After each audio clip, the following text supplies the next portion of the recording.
लेकिन मेरा सवाल तो सत्यपाल भारतीय मलिक जनता पार्टी आपके के प्रवक्ता फेवरेट से हैं, है। अतीक अहमद से क्यों मेरा भाग रहे सवाल हैं भारतीय आप? जनता पार्टी के प्रवक्ता से है।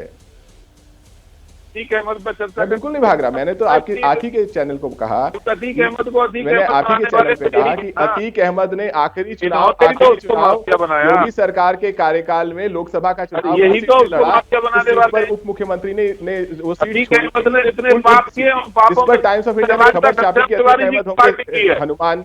इनके पास अतीक अहमद आखिरी एक-एक चुनाव करके, लड़ाने एक-एक वाली करके। एक अपराध कोई ऐसा नहीं होगा भाग अतीक रहे हैं। अहमद का जिसमें इनकी सहभागिता नहीं हो। नहीं 30 second Ghanshyam ji, 1 second, 30 second विधायक जी को बोलने दीजिए, फिर मैं रिबटल का मौका दूंगी। 30 सेकंड। हाँ विधायक जी। देखिए अतीक अहमद पर तो इसलिए चर्चा नहीं कर सकते कि वो माफिया बनाने वाले ये। अतीक की अब्बू तो समाजवादी पार्टी है ना, समाजवादी पार्टी ने तो अतीक बनाया। जितने अत्याचार किए होंगे, अन्याय किए होंगे, हत्याएं की होंगी, जमीन दबाई होंगी, सब में भागीदारी है समाजवादी पार्टी की। उन्होंने उसको इतना बड़ा वृक्ष बनाने का काम किया, तो भागेंगे वो उस पर बहस करेंगे। जिस मुद्दे पर बहस है उस पर आओ ना घनश्याम तिवारी जी। आप कभी पाकिस्तान भागते हो, कभी बांग्लादेश भागते हो, कभी अमेरिका भागते हो, और प्रयागराज पर चर्चा नहीं करोगे। प्रयागराज के अंदर कितने अत्याचार किए हैं उसने। उत्तर प्रदेश की जनता करा रही थी वहाँ, ट्राई कर रहे थे लोग अतीक अहमद के अत्याचारों से। नहीं, पर वो आरोप आप पर लगा रहे हैं कि आप अलावा अतीक के किसी और पर चर्चा करेंगे नहीं। आप प्रभु उधर से उधर भागते रहेंगे। अगर वो सत्यपाल मलिक का जिक्र कर लेंगे, अगर वो किसी और जो है माफिया का जिक्र कर लेंगे जो आपको तो सूट करता है, लेकिन अगर उस पर बात करेंगे तो आप बैकफुट पर आ जाएंगे। 30 सेकंड्स घनश्याम तिवारी जी, और फिर मेरे बाकी मेहमान। देखिए, मुझे लगता है कि दर्शकों को देखना चाहिए कि अतीक अहमद के ऊपर जवाब देने से सिर्फ एक सरकार और एक व्यक्ति भाग रहा था मीडिया के सामने। वो है इनका कैबिनेट मंत्री, जिसके ऊपर 5 करोड़ का आरोप लगा जो अतीक अहमद के परिवार ने लगाया।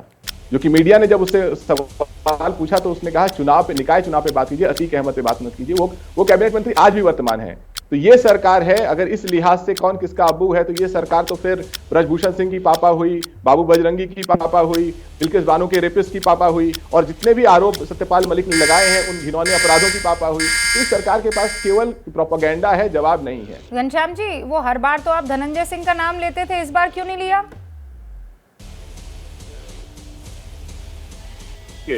अब हम पूरी लिस्ट लेंगे, अभी मौका तो बहस शुरू हुई है। मैं सबका नाम लूंगा। नहीं तो नहीं ले रहे, मैं दिखाऊं? मैं सबका नाम लूंगा। आप तिवारी है आज मसाला, आपको दिखा दूंगा, दिखा दूंगा। आपके क्या संबंध? अजय आलोक जी, नाम फहरिस्त थोड़ी छोटी होगी है। धनंजय सिंह जी लिस्ट से बाहर निकल गए हैं। खबर है कि वो फूल का गुलदस्ता लेकर यादव जी के साथ नजर आ रहे थे, शिवपाल यादव जी के साथ, धनंजय सिंह, जिस पर कल तक आरोप लगाते थे समाजवादी पार्टी वाले।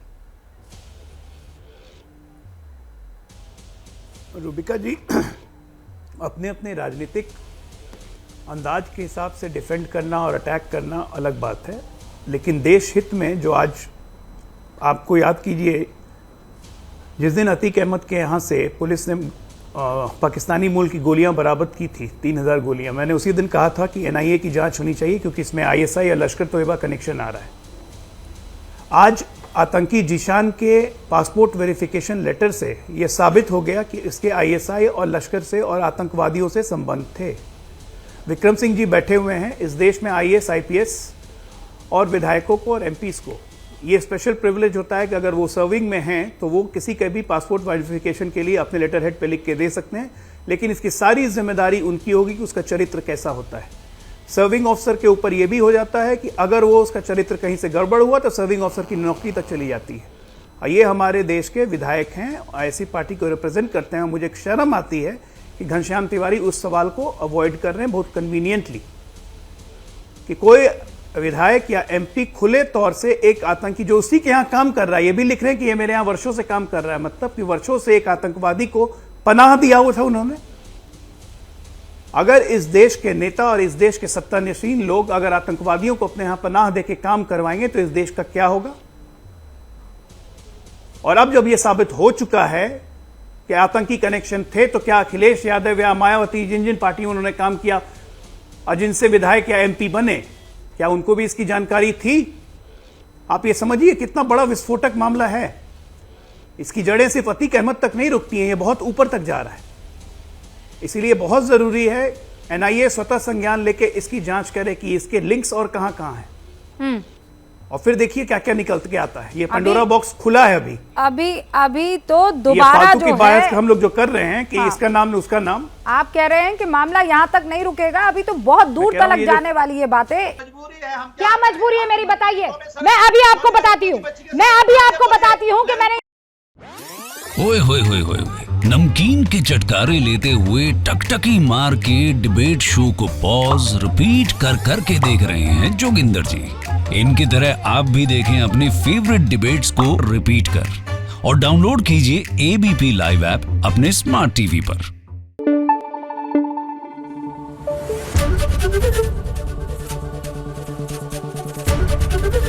एबीपी न्यूज आपको रखे आगे।